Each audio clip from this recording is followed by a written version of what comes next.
Bonjour, bonsoir la famille, comment nous y est? Donc on est depuis nous de voir ça, c'est ça mes vérités qui entre dans le cas là, qui porte un gros bout de tonton en vérité pour nous. Nous sommes des discours égal et blanc et fait, vidéo ça moi la gueule sous page. Moi te dit jouer à te shooter, mais nous pas connaître shoot ça qui résultat la portée.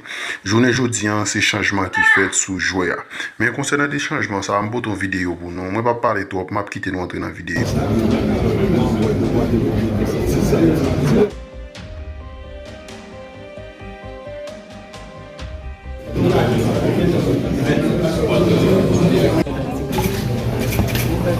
Permettez d'abord que l'on procède à la lecture de la résolution modifiant celle du 7 mai 2024. Vu la résolution du 7 mai 2024 relative à la prise des grandes décisions, considérant que depuis la fin du mois de juillet 2024, 3 membres du Conseil présidentiel de transition ont été indexés de corruption par l'ancien président du conseil d'administration de la Banque nationale de crédit. Considérant la publication, le mercredi 2 octobre 2024, du résumé exécutif du rapport de l'unité de lutte contre la corruption, ULCC, considérant qu'il n'y a pas encore eu de décision de justice définitive, considérant que la présomption d'innocence est un principe fondamental du droit, attendu qu'il y a lieu d'œuvrer dans un esprit de dépassement pour construire l'équilibre nécessaire au bon fonctionnement de la République et à la réussite de la transition, par consensus, adopte la résolution suivante. Article 1er. La présidence tournante est ainsi modifiée. 1. Du 7 mai 2024 au 7 octobre 2024, le conseiller président Edgar Leblanc-Fils. 2. Du 7 octobre 2024 au 7 mars 2025, le conseiller président Leslie Voltaire. Du 7 mars 2025 au 7 août 2025, le conseiller président Fritz Alphonse Jean. Du 7 août 2025 au 7 février 2026, le conseiller président Laurent Saint-Cyr. Article 2. Toutes les autres dispositions de la résolution relative à la prise des grandes décisions en date du 7 mai 2024 restent et demeurent d'application. Article 3. La présente résolution sera exécutée aux fins de droit, donnée au Palais national à Port-au-Prince le 4 octobre 2024 en 221e de l'indépendance par les conseillers présidents.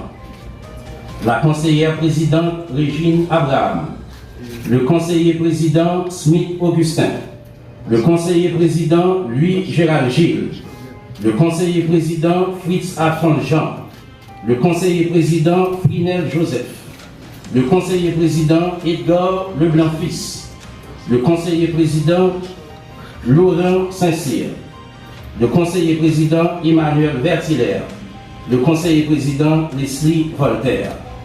À noter que le conseiller président Edgar Leblanc-Fils n'a pas apposé sa signature. Voilà, madame, monsieur, merci de l'accueillir, s'il vous plaît.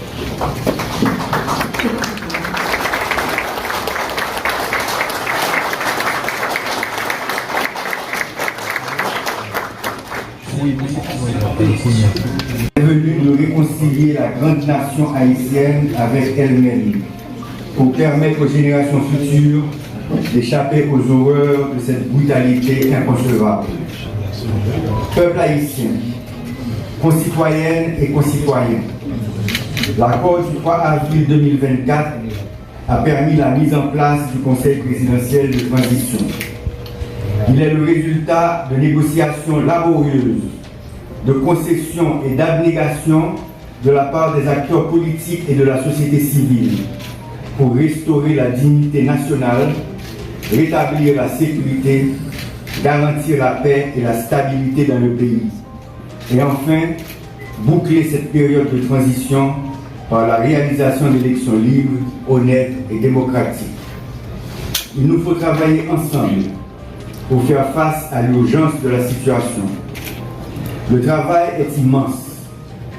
Nous avons énormément de torts à réparer et d'obstacles à surmonter. Nous ne sommes pas satisfaits parce que jusqu'à présent, nous n'avons pas encore rétabli la sécurité pour la population. Mes collègues et moi-même allons continuer à travailler avec patriotisme et dévouement afin de remplir la mission qui nous a été confiée. Le Conseil présidentiel de transition, le gouvernement, la société civile, toutes les forces devront se mettre ensemble pour contrecarrer celles qui rêvent de nous diviser et de transformer des sœurs et des frères liés par le même destin en ennemis. Le temps est à l'union. Le peuple haïtien est à la croisée des chemins.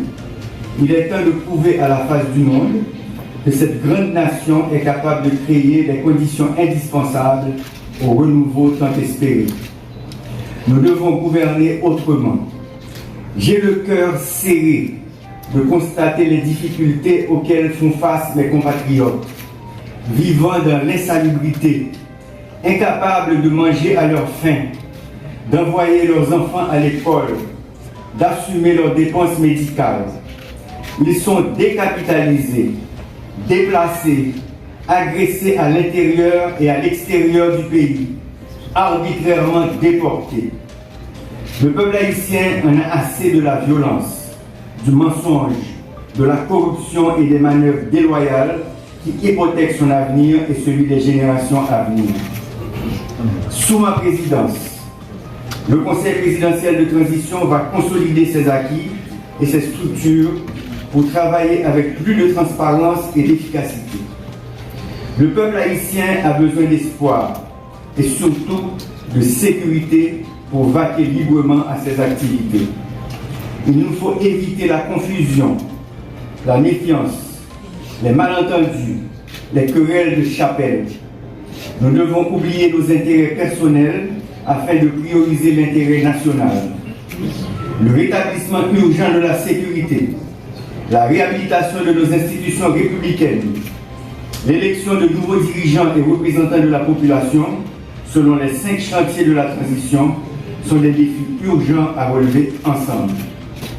Le Conseil présidentiel de transition va s'assurer que la responsabilité de chacun est comprise et assumée. Peuple haïtien, Jean force politique que tu mets ensemble dans l'accord 3 avril 2024 là, je dis à moi prendre responsabilité de diriger le Conseil présidentiel de transition pour arriver jusqu'à 7 mars 2025. Jean nous déclaré, bagarre la pas facile. Nous remettons en place un exécutif de tête. Nous créons un comité pilotage qui travaille sur la conférence nationale là, avec réforme constitutionnelle là. Conseil électoral provisoire vient pour l'installer au complet dans un petit bout de temps. Commission justice, vérité et réparation en fin de mettre en place. Nous gagnons un nouveau chef de la police avec un nouveau état-major de l'armée. Base force multinationale finie et puis commencer à recevoir troupes internationales. Budget l'État exercice 2024-2025 validé. Nous commençons à mettre en place le programme rentrée scolaire avec assistance pour parents et élèves. Nous recrutons policiers et militaires par nous. Nous faisons célébrer reprise de travaux judiciaires. Nous allons continuer à progresser. Travail qui était en pile. Nous allons avancer dans la tête collée avec tous les collègues en harmonie avec le Premier ministre, avec tous les membres du gouvernement, avec toute force dans le pays pour nous arriver à de bons résultats que nous attendons depuis longtemps. Ça fait 50 ans que nous m'engagons dans le combat politique pays. Nous toujours voulu pour Haïti vivre un pays côté tout petit capable de vivre pour le monde. Sans pas besoin de prendre humiliation de l'autre côté. L'idée n'a pas changé. Le principe n'a pas changé. L'objectif n'a pas changé. Il faut qu'il y ait un gros changement dans le pays. Mais ça n'a pas qu'à faire avec violence ni dans le mains. C'est dans le dialogue, dans la conférence, dans parler ensemble, dans chita, tendez, chita, parler. Il faut que la sécurité a été priorité numéro 1 gouvernement. Je remercie tout policier, tout militaire, tout juge, tout commissaire gouvernement qui prend responsabilité dans l'État pour continuer à faire travailler avec conscience, avec patriotisme, avec honnêteté pour sécurité de la vie dans le pays. Je demande à tous les journalistes, leaders religieux, professeurs, directeurs, opinions, pour continuer à faire l'éducation peuple. Mesdames et messieurs, nous nous mobilisons pour la réussite de la transition.